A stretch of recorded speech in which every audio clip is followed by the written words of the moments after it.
बूढ़े पति पत्नी की दुख भरी कहानी। मेरा नाम प्रशांत है। मुझे गांव के घर से काफ़ी दूर की बड़ी सिटी में नई नौकरी मिली थी। इस शहर में भाड़े का घर लेकर रहने लगा। पड़ोसी के तौर पर घर के सामने ही एक घर था जिसमें एक बुजुर्ग जोड़ा रहता था। दोनों बिल्कुल अकेले थे, मतलब ना कोई बेटा, ना कोई बेटी, ना नाती, ना पोते, यानी कि संयुक्त परिवार नहीं था। मैं एक संयुक्त परिवार का सदस्य था, इसलिए मुझे अक्सर उनके बारे में विचार आते रहते थे। मुझे देखकर बुरा लगता है, इतनी उम्र होने के बाद भी उनकी देखभाल करने वाला कोई भी उनके साथ नहीं है। जब मैं सुबह ऑफिस के लिए निकलता था तो देखता था कि दादी जी अपने कपकपाते हुए हाथों से दादाजी को चाय देती थीं। वैसे ही कपकपाते हाथों में कप लिए दादाजी चाय पीते थे। वहाँ पर रहते हुए कुछ दिन होने के बाद मुझे पता चला कि ये दोनों मिलजुल के धीरे धीरे घर के सारे काम करते थे। कोई भी उनसे जाकर बात नहीं करता। इतने दिनों में मैंने उनकी आवाज़ तक नहीं सुनी थी।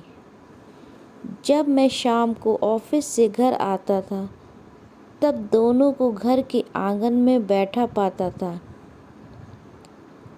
और उन दोनों के ही चेहरों पर थकान साफ साफ पड़ पाता था। मेरा मन कई बार करता था कि उनसे जाकर बात करूं, लेकिन फिर किसी वजह से मेरे पाँव वहीं पर थम जाते। मैं जब जब उन्हें देखता था मुझे मेरे दादा दादी की बहुत याद आती और मैं घर पर फ़ोन लगाकर उनसे बात कर लिया करता। एक संडे जब मुझे ऑफिस में छुट्टी थी तो मैंने देखा दादी जी काम कर रही थी, लेकिन उन्हें रोज़ की अपेक्षा आज काम करने में कुछ ज़्यादा ही तकलीफ़ हो रही थी।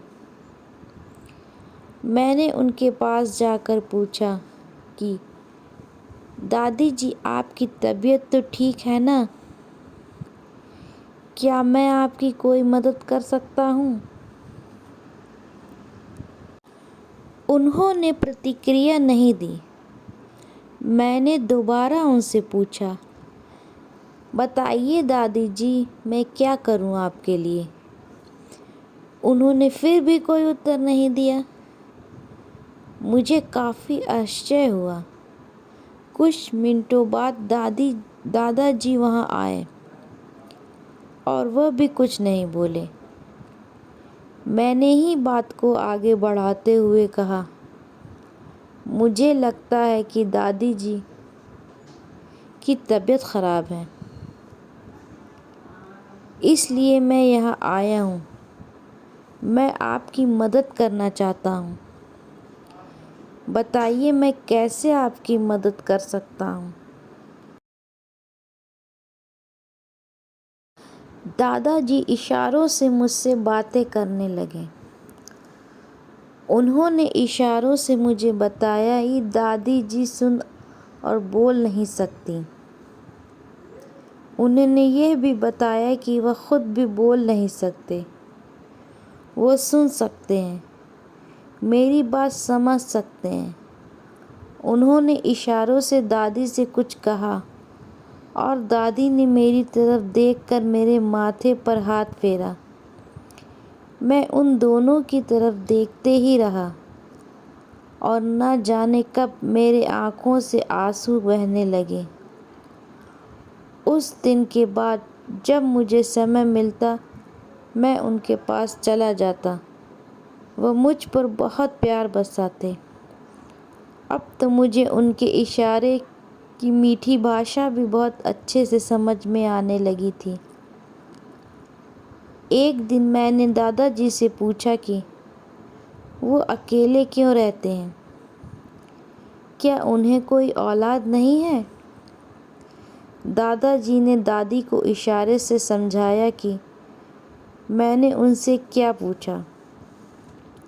फिर दोनों मेरा हाथ पकड़कर मुझे आंगन में ले आए और अपने आँखों के आंसू पोंछे और उंगली का इशारा करते हुए एक साइकिल मुझे दिखाई। साइकिल को देखकर मैं समझ गया कि उनके परिवार वाले उन्हें छोड़कर कहीं जा चुके हैं और अब उनके हिस्से में केवल यादें ही बची हैं। उन्हें रोता हुआ देखकर मैं भावुक हो गया और मैंने दोनों को गले से लगा लिया। उन्होंने मेरे ऊपर अपने सीने में सालों से बंद प्यार के बादलों से प्यार की इतनी बारिश कर दी कि मैं पूरी तरह उसमें भीग गया। दोस्तों, इस कहानी से कई लोग कनेक्ट कर पाएंगे क्योंकि ये सिर्फ कहानी नहीं है, ये कई सारे बेचारे बुज़ुर्ग लोगों की सच्ची दास्तानें हैं। अगर आप लोग को कहानी पसंद आए तो प्लीज़ चैनल को सब्सक्राइब कीजिए।